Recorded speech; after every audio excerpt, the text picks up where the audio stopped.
Yo, what's up, everybody? Welcome back to the Art of Affiliate Management slash the Art of Business Development today. We have Raanan Rosenbaum here from Kendago, and he's a true expert when it comes to build meaningful connections. I prepared a small intro. Today's topic is about one of the best soft skills you can have in the industry, no matter your position. So be all ears because we have a true master in this trade here today. It's about networking and building relationships. And with me in the talk is Raanan Rosenbaum from Kendago. What he's doing there and what Kendago is, we will hear as well. We will not only speak about how to do it, but also how to use your network for business. Because of this, we can focus really on what brings money and what really brings deals and not just to be everybody's homie. And the sponsor of this episodes are our friends from Mojo Host, also the hosting provider that I use since 2017.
So thank you and welcome, Raanan, to this format. Thank you. Thank you for having me here. That was such a nice intro for me. I feel like maybe a little too nice, but I will take it. I appreciate it. You don't always have to be nice in this industry. That's also a mistake that a lot of people are doing. They are swallowing everything and they are also doing too many favors without asking something in return. And people are abusing that. Raanan, please, you are on every conference, but some people, they are just sitting in their little chamber in their little cubicle and working. So for these people, please, who are you and what are you doing and what is Kendago doing? Yeah, for sure. So I'll tell you, so I run business development for Kendago. So we're basically, I mean, not to sound too overly confident, but we're basically the kings of paid media. We run a number of top branded campaigns. We're very focused on clean and compliance. So we're working on a very, let's say, white hat space, scaling brands on all forms of paid media. So that is, let's say, our trifecta, where I have campaigns all doing over 1,000 sales a day stably throughout the year, are going to be Facebook, YouTube, and Google. We have the #1 fitness campaign on all of YouTube, but at least 6 times this year and sometimes more. We're listed as #1 across all YouTube video ads. So we're really scaling things like nobody's business. We're also doing on TikTok and Snapchat, a lot of traffic. We do a little bit on native and other forms. The two things we don't touch are really SMS and email, but we're not really a normal media partner. We are a strategic partner for long term. So basically, we work with clients. Most of our clients we're working with upwards of 6-7 years. And we basically work with them to enhance their business on all fronts. So if that means leveraging a spokesperson, if that means bringing a celebrity spokesperson, optimizing upsell, downsell flow, rewriting copy, whatever the need, we do a little bit of everything. When you do business development in a company like this, what kind of deals and opportunities you are aiming for? Because in the end of the day, you have traffic, you have a name, what is left for what they need to send somebody on a conference? I mean, I know the answer, but maybe the KubeCon people not. Well, for us, it's a bit more complicated. Like, it's one of the reasons why I focus so much on relationship building and networking, specifically because it's not the same as in maybe other verticals. Maybe you're in sweepstakes and you have a great offer and you find the right traffic source, and tomorrow we see traffic. It's not the same thing the way we work. We go through a really hefty audit process before we even onboard anyone, seeing not only where we can provide value, but if we still want to be working with them upwards of a year, because we don't really look at let's say like the shiny flashy thing. We'd rather make 500,000 a year every year for the next 10 versus 5 million in the next 6 months. So for me, it's a lot of planting the seeds, getting, a little more out there in terms of Condago. We've been around for 17 years. We've never had one ad account banned, shut down, or restricted. We work with all the top campaigns, but I can't tell you how many times I meet someone who doesn't know what we do or hasn't heard of us. So a lot of it is getting the education out there, connecting with people, and sometimes it's a longer, let's say, waiting game, so to speak. If someone comes to me with an offer that's perfect for us, but there may be X, Y, and Z that aren't in place, maybe they're not fully dialed into their back end, because you need to really spend a lot of that front end day one AOV on your paid media. If they're not fully fleshed out to work with us, in the long term, it's not going to work. So it might be a little, list of things that they need to do to come back to us. So there's sometimes an open conversation. I have multiple clients who it wasn't a yes on day one, but it happened over time. So it's one of those things. It's important for me to kind of have an understanding of the pulse of what's going on in the space at all times and keep conversations happening, because anything can change from one day to the next. So it's not a typical sales pipeline. I'd say optimistically, we're looking at maybe like a month or so to get something started. That's taking Conservatively, with a lot of affiliates, normal affiliates, even longer to get them started. So I thought you maybe have to have like a really big patient, because for sure you have also deals where you work 1 year with, but I thought even the average deal takes you half a year to get live. most often, yes, because it depends also on the size of the client and what's going on. I just recently we signed a very big client that's doing over, 80K a day campaign spend every day. There's a lot of things that go into that. There's then obviously negotiations of contract. There's a lot of different things that go into it. And sometimes you have a conversation with a company on day one and they're excited. And because of the size and scale that we do, by day 15 of negotiating, there could be a new thing that gets thrown in. Maybe they're going to be acquired, or there's going to be an exit, or, they may be looking at turning off a traffic channel that we were interested in pursuing. So there's a lot of different things it's a bit of a moving target, to be honest. Mhm. So the main topic today is the relationship building and how important it is. So you and me, we have the blessing to attend a lot of conferences, and you, I think even more than me, especially you have all these cool side events where all these networks and big partners are inviting their ballers to stay in a hotel and having a little bit of masterminding.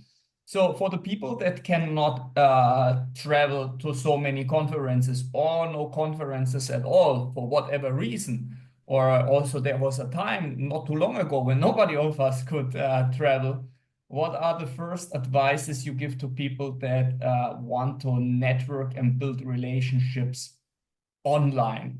What costs practically nothing? What are methods that you think are working there? What worked for you? What you see from others, and what maybe didn't work that you tried, or what you see other people trying?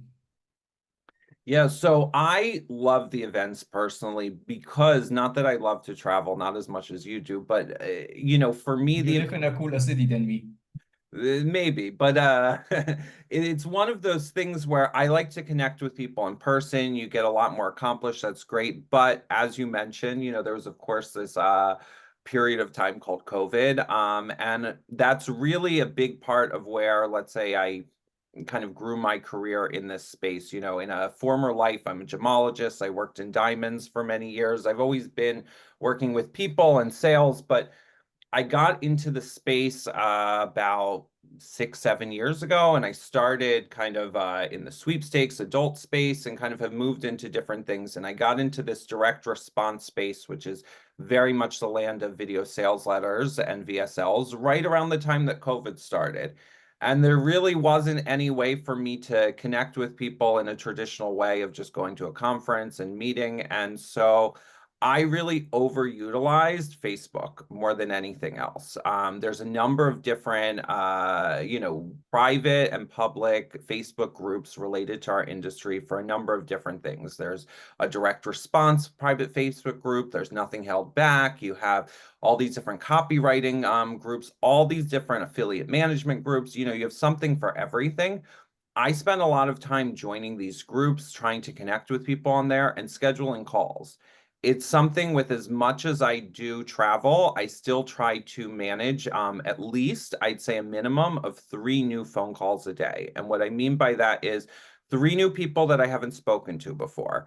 And the other thing, and this goes into kind of the way I see business development in the bigger picture, is I don't go in with a specific agenda, meaning I'm looking all the time for the top best branded campaigns that exist on the internet. That's a constant thing that I'm looking for, but I'll tell you that some of the best connections never come from a direct line looking for that offer owner, sometimes it's meeting with a service provider who has great connections, you jive, you find a nice flow of talking to each other, and they offer to help you or make an introduction for you. I spend time with a lot of people on the phone. I'll do a lot to help people, but I kind of create a bit of an open forum for people to bring things to me because I'm offering service in return. So I try to connect with as many people as I can, new, just to understand what people are doing. You don't know who people are connected to. I might be talking to, let's say, a junior affiliate manager who maybe can't get something directly done for Condago, but who knows, maybe their best friend is the biggest offer owner in the space. There's so many different things that come from just that authentic human connection that I really think if you're trying to connect with people, because I have this experience firsthand, take a lot of time focused on just connecting with people and learning who people are and all these different things. What is your message when you want to have these calls with these people, when you are not even having like an agenda? What you are telling them to jump on a call with you? What are your typical messages that you write to them? It depends on the kind of space or the group and what people are asking. So for example, if it's someone asking for help with, let's say, finding a copywriter, or let's say they're looking for, assistance with something they need to adjust to their funnel or something like that. If I have the answer, I'll offer to connect with them to help with that. I think we all in this space have had different like mentors or people that have helped us along the way. And as you know, you don't know things in this space if you don't know. So I always try to help because there were days where I didn't know what was going on and I didn't know where to find the solutions. So that's on the one side. On the other side, if there's someone who puts something interesting in a group or something that seems nice, I just say like, hey, would you like to connect? Sometimes people don't want to, and sometimes people are so focused on the agenda. I can't tell you how many times people have said no and then later learned maybe who's in my network or who I'm connected to, and they come later wanting to chat because a lot of people are looking for that transactional relationship. They're looking for immediately what they want. I just look to chat with everyone because you don't know. Are you also pushing out there like knowledge bombs or golden nuggets, that you write like articles and so on? Because articles, podcasts, they are getting like extremely popular. 90% or 80% is total trash. And not because the people are not qualified about it. It's just because they take something so generic and they are pushing it out. So it would be a little bit like we would put this now in a written form, and your best advice is like, yeah, you always have to network or something like this, instead of really going like into deep details and saying like, okay, I speak with everybody, I come, I present them solutions and so on, and later on maybe something comes together. So are you creating content yourself as well in this group? So is it really this you chat with the people and then it happens or not? I really chat with the people and we see what happens. I'll tell you, I tend to be able to provide value. My brain, I always say I'm not on the spectrum, but my brain is. I have a weird way of piecing things together. So, for example, from the networking side, a lot of people know me for my introductions because I connect the dots in ways that other people don't see. So, we might have a call today and you might tell me that you're looking for X, Y, or Z. And then it might be a month or two, but as soon as someone comes to me that has X, Y, or Z, I'm going to reach out to Stefan and say, hey, let me make an introduction. This is here. So I tend to sometimes connect the dots a little bit more than others, let's say, but I also I'm very, let's say, nice and always trying to talk to people, but some people are looking to take advantage when you offer solutions or you offer help. So I am very mindful of who's basically respecting my time and who's respecting, what I'm offering, so to speak. But realistically, I just get on a call and try to help. One of my, let's say, special talents, like I said, with my brain is brainstorming. So if I get on a call with someone, I'll provide any knowledge I can in terms of anything I know, which I'm lucky having a vast experience in the space coming from super dark black hat of, sweepstakes and all of this, going all the way into really clean branded campaigns. And I've kind of had my hands in a lot of things around the space from networks to paid media to email list management to affiliate management and all these things that I can kind of pull it all together. And I just try to help, honestly, and it tends to work to my advantage. A lot of people bring me things. So I'm a very big fan of CRM systems. I use it for everything that I work in.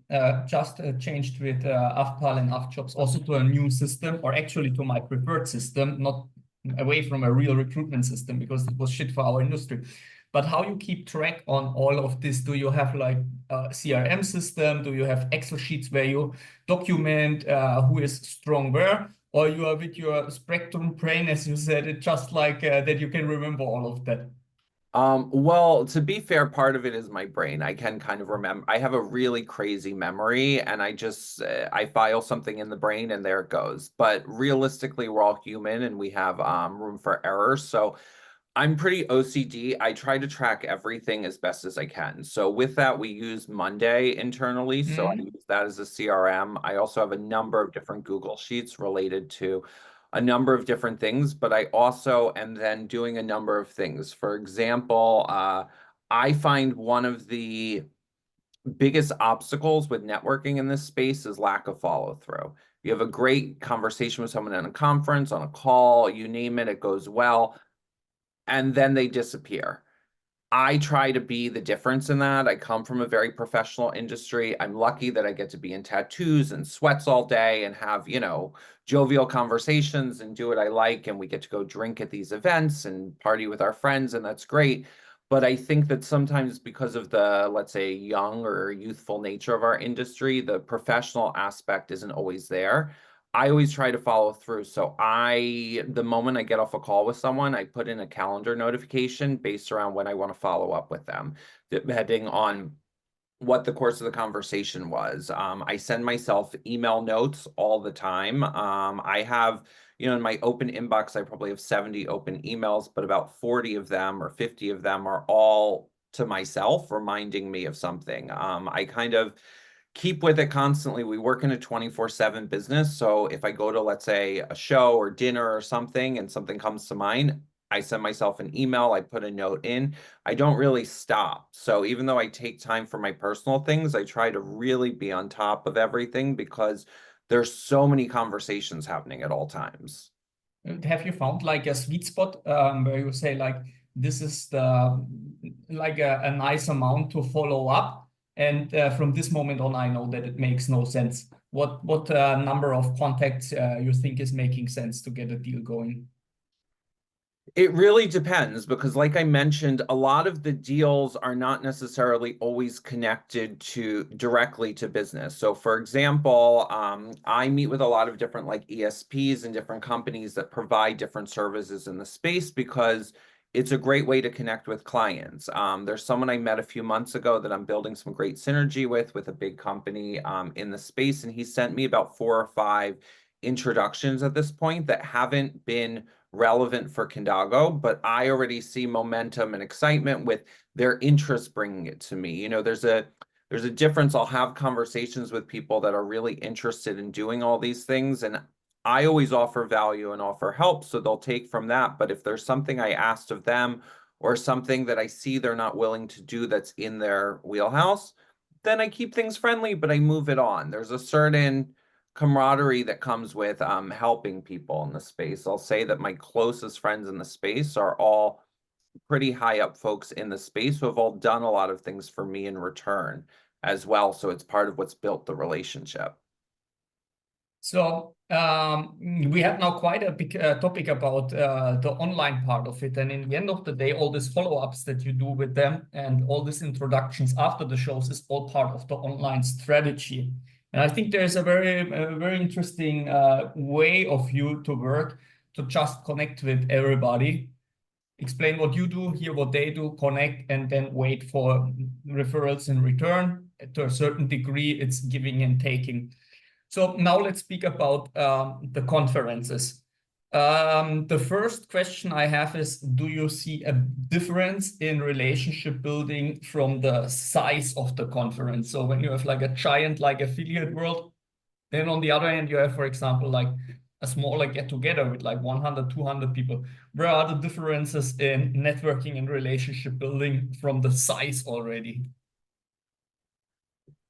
I don't see a major difference, except that I'm going to be a lot more exhausted by the end of the bigger conference, because I do my best to try. I can't always, but to try to talk to everyone in the room, because you don't know what people do and what's going on there. So realistically, when I go to a conference, and I think you've seen it and you're pretty similar, but I'm moving from 8 a.m. until 1 in the morning. Like, I don't stop, and I want to go to everything. I try to take conferences in the same way of like improvisational comedy, which, if you're familiar, every response to everything is yes and. So when I'm at a conference, if I get invited to a coffee date or I get invited to a lunch or a dinner that maybe isn't on my schedule, I say yes to pretty much everything, because that's how you connect with people and keep things going.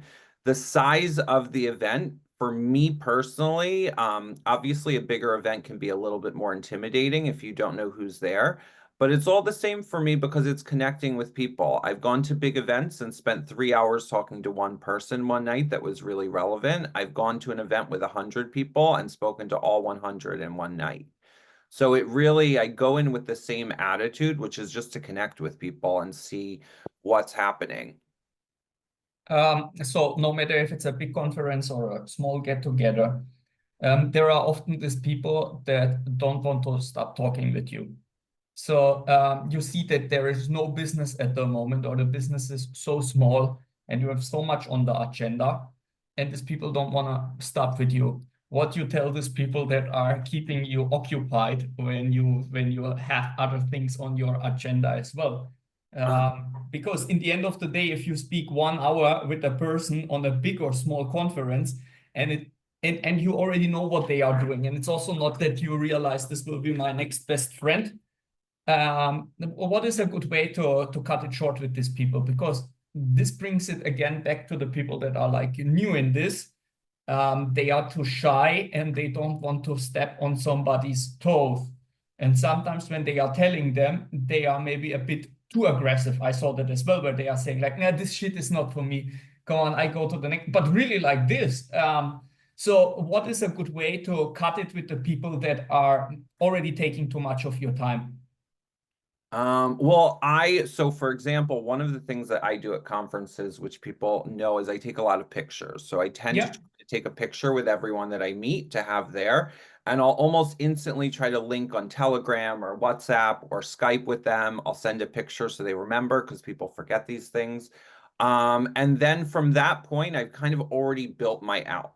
Because at any point we're already connected and you've put out the effort to show that you want to connect with this person beyond the show. I mean, you're taking a picture with them, you're connecting on some form of, platform, whether it's Skype or Telegram or WhatsApp. You're already showing them, in my opinion, that you want to connect, but you're at a conference and you have things going on. And I think that there's an element with business where you can take things personally, but there are certain things that aren't meant to be taken personally. So it's happened on the opposite side too, where I go over and start talking to someone that I've been waiting to talk to, and they're like, I gotta go. This is how it goes. And so, I mean, I think it's easy enough if you've already connected and put things out. You just say to the person, hey, we'll connect later. I got to go to this or something like that. I think it can be that simple. There's no reason to be a jerk about it, in my opinion. So I even have like the next question about this picture taking that you are doing, because this is also how we met. We were in this shuttle bus going from Yeah, yeah, in Milan. Milano, and we had like a quick chat there, connected since then. And I'm a big fan of these pictures as well, but I kind of use it only on Telegram and Skype and WhatsApp to remember who is this person. But you make it in a different way. You are often also publishing that. What is the feedback from the people? Because I got, for example, then with the people that you posted with me, I had then some connections as well. For example, what's the name of her, the Brazilian one that works now for Shipoffer? Gabby who works at Chip Offer. She's great. Yeah. It's helping the other people on the other side as well. What is your motivation to put up all this database of pictures? Because you are not the only one doing that. For example, MaxWeb, when you start new there, you have even the duty to bring 100 pictures per conference with people to upload. What is like their way of measuring the effort of somebody that is new? And it's not now a hidden secret from them, because she was speaking about it when I had my affiliate management academy in Budapest at the affiliate world. So it goes for me a little bit in the same direction. What is your motivation? What is your experience with this picture taking and uploading it? Yeah, mine is a bit different from the company you just suggested, just because I'm looking for the authentic connection. So for me, there are conferences that I go to where there are 5 pictures, and there are conferences where I go to where there are 500. It really depends on who I connect with and what's going on. Like I mentioned, sometimes I go to a conference in the afternoon, I spend with one person. It might be with a client, it might be with someone who I really hit it off with, what it is. Maybe there's only one picture for that day. I just really, for me, it's all about networking at all times and connecting with people. And a lot of times I have a great conversation with someone at a show, and this is kind of where it was birthed from. And I think that we connected really great and everything is good, and they do not remember me afterwards. And this happens often, even when I take a picture. So the picture is a little bit of like a sense of leverage to say, hey, you know me, we met, to remind her, because a lot of people do forget. And I think that it's a bit of the way this industry works, because you're working with so many different people from all over the world, meeting new people all the time. It's a bit difficult sometimes to keep things in place and to kind of keep things organized. So I try to be the organizer for other people. So I additionally, when I connect with people, and this goes into my OCD, I have my phone with me at all times. I take notes after every conversation. You don't know what things are going to lead to. And also, as great as my memory is, not everything sticks. So to me, it's just constant documentation of what's going on, which is the pictures, but it's also the notes, it's the follow through, it's making sure I know how to connect with that person afterwards. When it comes to connecting with people online that you are now not connected with, you see them freshly, or you took a business card on a conference because there was no time for deeper conversation or a picture. What are messages you are sending to start the conversation to them? Because there's one thing that I hate, and this is when people are just sending me, "Hey, how are you?" I hate it from the bottom of my heart. I'm Me sure you have something Me better too. in place. Yeah, there are two that I hate. One is like, "Hey, how are you?" And the other is, because I used to work at affiliate networks, is "Approve me, please, sir." Those two are the two that make me a little nuts. And I get a lot, I would say I get at least like 10 Skype messages a day that come in that are just like, "Hey, sir, how are you?" And it's, if I engage with it, it's generally trying to sell me a service that I don't even know how they got my Skype info from. So for me, I don't do any of that because again, I want to connect personally. So for example, if you and I connect at a conference and for perfect example, you're always wearing really cool suits. You have really fun, flashy suits. It's always something different. They're always custom, custom cut and put on. It's a cool thing. The first thing after I would meet you at a conference would be to ask you about your suits, to check in, to try to have something personal there. Because also, I'm a very firm believer, and I think I live in a bit of a, let's say, luxurious zone because I work for one of the biggest, if not the biggest, traffic companies in the space. We have a stellar reputation. I have a great reputation in the space. I know a lot of people. I don't have to work with everyone. So I really get to choose based more around who I like and who I jive with, so to speak. It's the same thing for me. To be honest, I think we're all, even though I work for a company that's metrics driven and everything comes down to the numbers, we're performance based. A lot comes down to the personal feelings of the team. You know, if we all feel really confident in an offer that maybe doesn't have the same metrics as something else, we might take a chance. For me, it's the same thing. Like, when I see how someone engages after a conference, if that momentum is able to be picked up. So I really try to connect on maybe what we talked about at the conference or something else. But yeah, hey, how are you is to me a little pointless. It's not really anything that's going anywhere. And I think that that's the easiest thing then to give the person on the other end a reason to ignore you. Mm. I mean, there are even like some guys that are topping it, and it's now on LinkedIn, especially. They are connecting, and then they are like sending this automatic pre-filled messages from LinkedIn. It's horrible that LinkedIn is giving this opportunity because it's like it's great to connect with you, or it's a time that we didn't spoke with each other. And then it sends you this, and you ask a question like, "Okay, good to connect. What business we have to discuss today?" Because if we just connect, it's one thing. But if you write me, you must have like a real reason. And then they are not replying maybe for a week. And then they reply after this, "Hey, how are you?" And I see it with the recruitment even worse than in the business. There are so many people that are just replying to some job offers that are out there. And they are saying like, "Is remote?" So I mean, at least they come to the point, but they are not saying hello. They are not saying to which job. You know, we have like 180 openings or something like this. I'm not Nostradamus, and nobody that is working in the team is Nostradamus to guess that. So it's really crazy what standard half of the industries has when it comes to communication. And I'm not speaking about now maybe individual affiliates that are like that their main job is maybe not to communicate, it's to generate traffic and monetize traffic.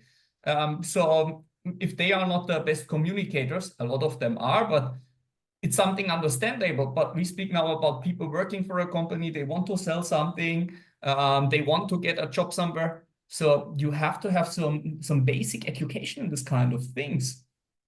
Yeah, I think, and this is just my perspective on it. You know, I give a lot of talks about like affiliate management 101 and getting into this space. And I always try to explain that it's still the wild, wild west. Like I come from the world of jewelry, which is multiple hundreds of years old. There's so much lineage and such a kind of best practice that's used internationally. If you go to Asia, if you go to the US, if you go to, London, wherever, there's certain KPIs and things in place related to jewelry that just is how it is. It's not like that in affiliate management or performance marketing. You could have two of the top companies in the space who are essentially doing the same thing, and they have completely different terminology for all the same, same things. Same way, we work with all different types of clients. There's, let's say, a spectrum, in my opinion, in terms of professionalism within the industry. So there are people that you work with that you have to do a little bit more with versus other people that are going to kind of carry the baton and keep going. It's a double-edged sword because it's something that on one side can be frustrating in the industry, but I also see it as a huge opportunity because it gives myself and Kindago, for example, an opportunity to really shine and showcase how great we are because there are so many companies similar to us that don't operate as professionally, that don't do things. There are other biz dev guys out there who have great chats with people at events. They promise everything and then they get back from the event and they sleep for a week. I'm doing follow up generally within a day or two after the event. I'm focused on that professionalism. So yeah, I mean, I take it a little bit just to go back to what you said when someone says like, "Hey, how are you?" I'll kind of bite on that a little bit just to see because I give people the benefit of the doubt because also if you're new and you don't know what you're doing, you might not know how to talk to people in the space and that I understand too. So I give it a little bite. If the next response is generally that they have like 3 million, opt-ins of data that they want to send me from an old legacy like list, I tell them to have a good day and keep moving. But generally, I'd say like 50% of the time that I get a weird message, I just need to engage with the person, and then I find out what they're looking for or how we might be able to service each other. When you were working as an affiliate manager, what was, I think, until 2 years ago or something like this, your main job? 2 years ago? Is this work? No, I was doing affiliate management basically up until about 3 years or so ago. But also was doing a lot of, I was never really like a typical affiliate manager. Like my first experience in the space, I was working for, as you know, at VD doing their acquisitions or new business department. So I really never, to be honest with you, had a typical affiliate manager role. There was always a lot more involved with it, with strong focus on kind of new business. So I've always been kind of working from, let's say, a higher level of strategy just because of my sales experience. Okay, so we are actually having here one more question on the actually we have two good questions here remaining. So the first thing is, if you are a natural person like we both are for networking, it's like a super easy thing to do this job. Let's face it. It's the same if you are 100 kilo and born with muscles, you can be a better construction worker than somebody that is born with only one arm or something like this. Yes. So, what is your advice to network and build relationship for people that are not outgoing, a little bit introvert? Are they in their role wrong, or are there ways for them to work in some way successful in this field?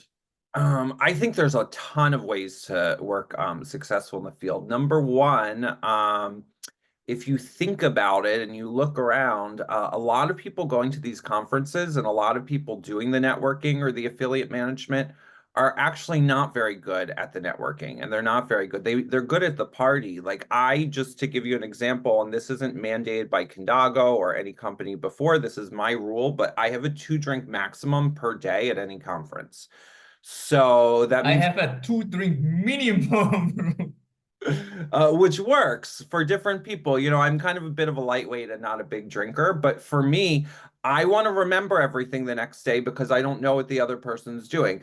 I see a lot of people who come to these conferences, they sit with the same people at every event, they talk to the same friends, they're not really doing anything other than there for the party.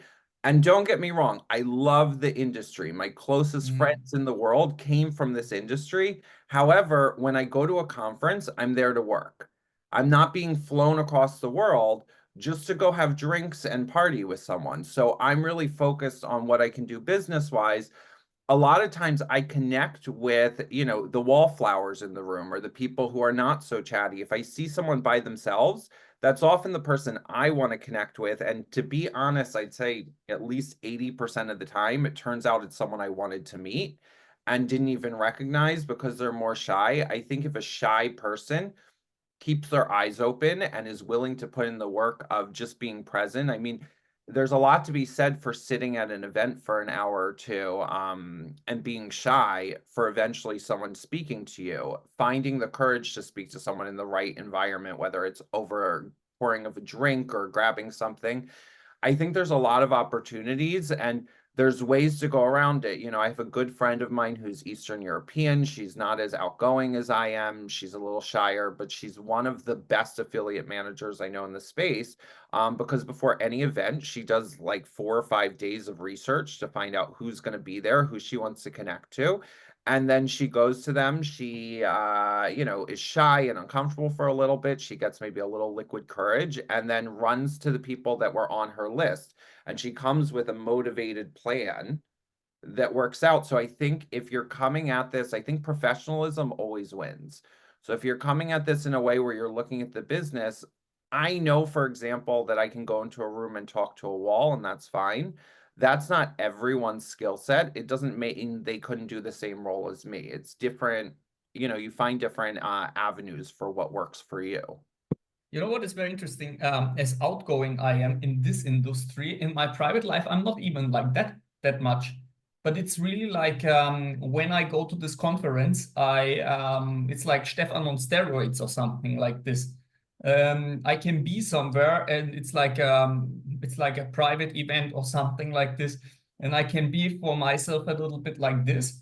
But when it's like a business stuff, a real business stuff, not something like mindset training or something like this, I'm really like, and when I'm like 2, 3 minutes there alone without talking to somebody, I actually get even nervous and I have to go and find the wallflowers, like you said, and talk to them. It was last year in Malta, very much like this. I went to an opening party and I knew exactly one person there, and this person was one of the sponsors. So this person was loaded until the roof. So I was standing there for 2, 3 minutes. I have liquid courage, as you said, like 2 glasses of wine. And then I looked, okay, this guy is standing there also like a loser.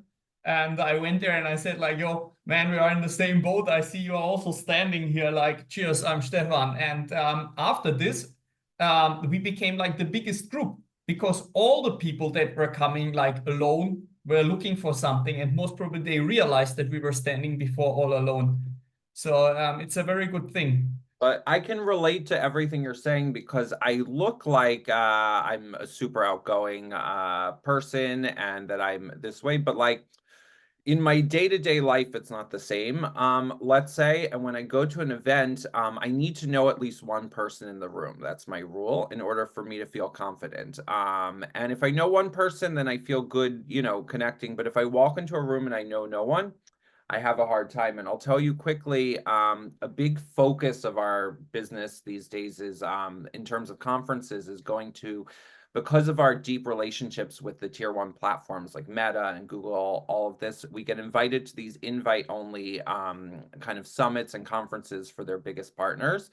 And the first one that I went to last year in Cyprus, I pushed for it. We didn't know who was on the guest list. It was kind of like a chance we were taking with Kindago, and a lot was riding on it for me. And I got there. I knew no one at the hotel. I really didn't feel like anyone really knew Kindago because even though we're this large partner, this was the European Meta event, and we work a lot with the Israeli Meta team. And I walked in and I knew no one. And I spent the first half hour really ready to cry, feeling so uncomfortable. And really, I just thought, crap, like Kindago is not getting any ROI from this event. This is just a crapshoot. Nothing is going to happen. And I kind of like go back into my soft skills. And one of the soft skills, and this is something just to mention from a networking perspective, whether you smoke or not, if you can handle the smoking areas at any conference are the best way to connect with people. It really is. People are much more relaxed and comfortable. And so I went out to the smoking section and stood there and watched people talk for 10 minutes. And I was really uncomfortable. And I really was just thinking like, damn, Kindago is going to be annoyed. And then I saw this guy come out and he had like a warm, friendly face. And I just said like, hey, what do you do? And we started chatting, and it turned out that he was on a list of people I wanted to connect with. And then the rest of the day, it was just, hey, what do you do to every person I met? And meeting that one person who made me comfortable helped. But I can completely relate. It's not as people often see how much I'm out there in the pictures and they say it's easy. It's not actually, but it's something that I do well. I have now in 1 week, I have a conference in Sofia, 6,000 people, and I know 0 people from current point of view. So that's also interesting. And I have to say, if I know literally nobody there, it's quite hard. But the good thing is that they have only 3 speakers, and I'm one of them. So they formed already like a circle. So I think we will have our group, and they make like special events for us. And I have to say, for me, the best outcomes are often the conferences and shows where I know close to nobody. Let's take, for 100%. example, the European Summit. So the European Summit is like the home conference together with the Icon now for the dating industry. So when I go there, it's so many deals to renew. It's like a family reunion, and it's fantastic. And we have to go there and so on. But are there so many new contacts?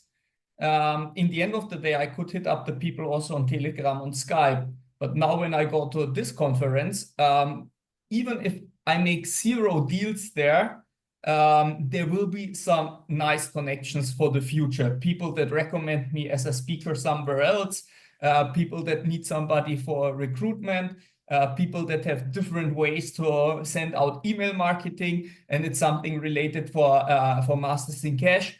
I was now, for example, in the conference, the iGaming conference in Amsterdam, where we were together at the dinner and so on. And there Yeah, I met, for example, a guy that can like really do magic with emails in the US. So I also found there a nice affiliate for Masters in Cash. So even when I go to a completely different thing that has nothing to do with dating, you can get great stuff out of your for your main focus. And I'm not even speaking about the deals that came out of it for Affpal and Affjobs. This is why I specifically say why my focus is often to be unfocused. And I mean that in the most focused way, like going in without any expectation at any conference. I have a real talent, to be totally honest with you, at generally going to a conference and connecting with one of, if not the most, let's say, valuable people in that room. It could be the organizers, it could be, a huge offer owner, it could be a huge traffic partner, but it's generally not people who I meet because I'm looking for it. I meet because I'm open to chat with people. And I think that every conference should bring something. And I think that if you're just sitting with the same people, and this is just in terms of networking, I think it's an important thing to see.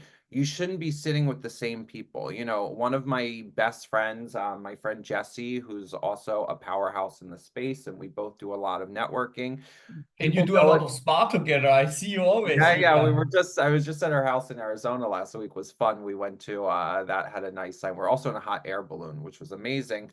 But part of what works so well for our friendship, which is so amazing that I see other people not doing, is we have a system and a code with each other when we're at a show. Meaning, if we're standing in a room and we're talking to each other and someone comes over that's really valuable to her business or my business, we know when to walk away and give room for that conversation. We also know the space. And I see a lot of people come to sit and hang with the same people every event, and they're not really open or looking to network or connect with other people.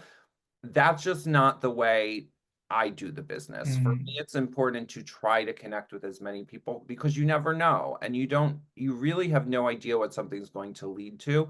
I've procured, and I'm really lucky with it, this amazing network in the space, which has come from me helping a lot of people and sharing a lot, but it's really become a two-way street where a lot of people bring things to me.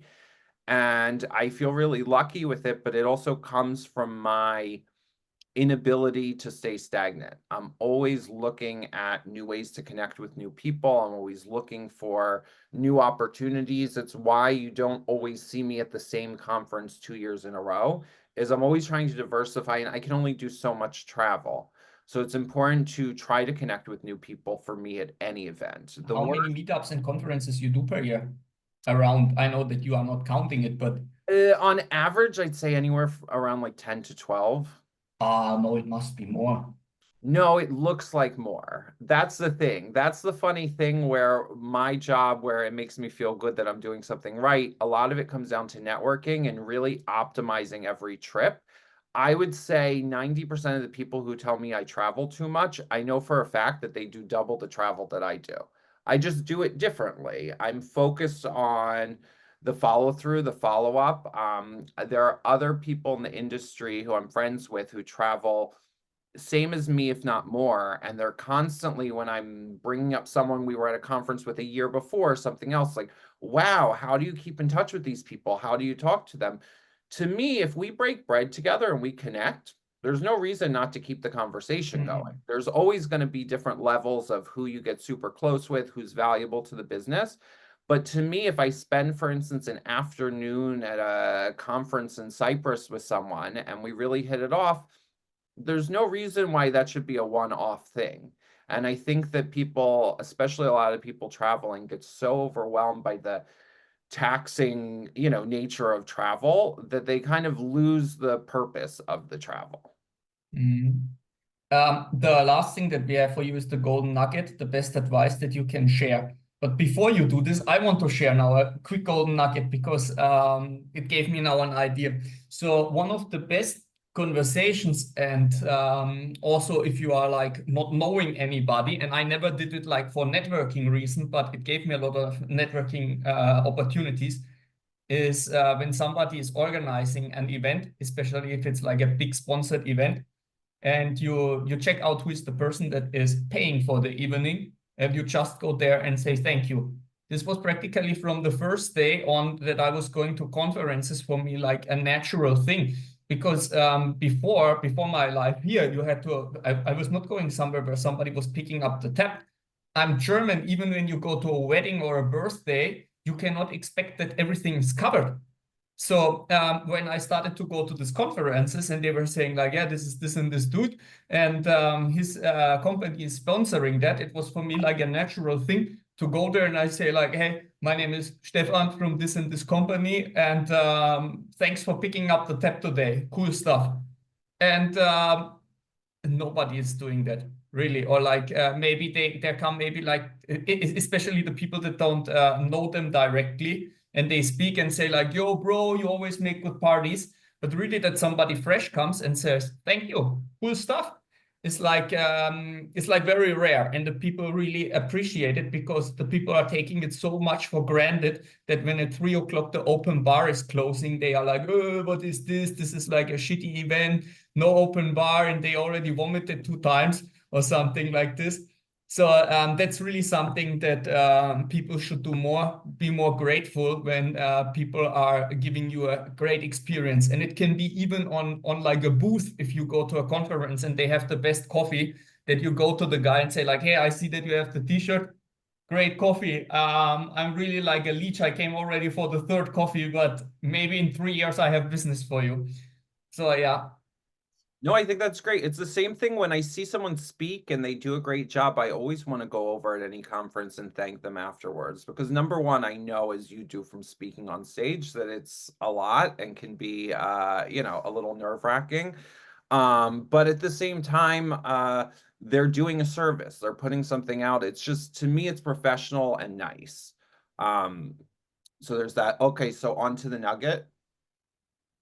Let's hit the nugget. What is your best advice you can give to the people out there? It don't even have to be networking related. You can say like, God knows what. I mean, there's so many different things, but really, I think the most important thing in terms of how I do biz dev and in terms of how I do the space is not to be transactional. And I hear people say this all the time, but I find so many people lose the big picture because they're transactional. It doesn't hurt anything to have a conversation with someone for 5 minutes. It doesn't hurt anything to pursue something or spend your time on something that's not directly related to money. If you're doing things in this space for people, if you're offering service, of course you can get taken advantage of, but it tends to be well received because of the nature of the space, because there's no, blueprint for how performance marketing and affiliate marketing works. And I just think that there's so much of the transactional. I can't tell you how many times I want to introduce someone to someone else and they go, oh, well, I don't need to see that offer. Or I don't need to do this. And I'm not trying to introduce an offer to someone. I'm trying to introduce people. So for me, I think it's really important. The best nugget is to really try to connect in an authentic way with people, to really not be transactional. And there's so much good that can come. I mean, listen, we're in an industry with essentially a never-ending supply of financial resources. There's always going to be opportunities, there's always things, and you don't know. So if you're going into it thinking like, I'm an affiliate manager and this is how things go and this is what I should do at the event, you're never going to take the next level. You're never going to grow. You're never going to find cool opportunities. A lot of times I'm reporting super high level information to Condago that's coming from all different spaces in the industry. And you might ask, how do I get it? And it's through friendships. It's through networking with people. Like my network has become extremely valuable to me. And none of the most valuable people in my network were people that I pursued or tried to create a relationship with just because they were important in the space. So yeah, I think the most important thing I can say is not to be transactional. Yeah, well, Raanan, that is like a really good masterclass that was given here today about networking, building relationships, and it's maybe the hardest skill to learn, because how affiliate management or account management works as a technical skill is one thing, but the soft skill is really to work on yourself and jump out of your comfort zone. Go to people, speak with them. If you are feeling uncomfortable, as you said, you have a friend that is not like a person that goes like, hey, what's up, everybody? I'm this and that. But saying like really like, hey, we did business in the past. I have here the numbers, or I know that you guys are strong there. So she comes with a direct approach that works. So Raanan, that was really, really nice. Thank you very much for being so open about how you work, how you be that successful for your company and also for your own network and your friends and homies. And also a big thank you to Mojo host that was presenting this episode of the art of affiliate management, the art of business development, and whatsoever. So stay tuned. Raanan's contact details are like downstairs. And if you see him on a conference, hit him up because he's really happy to meet people. Okay, take care. Peace out.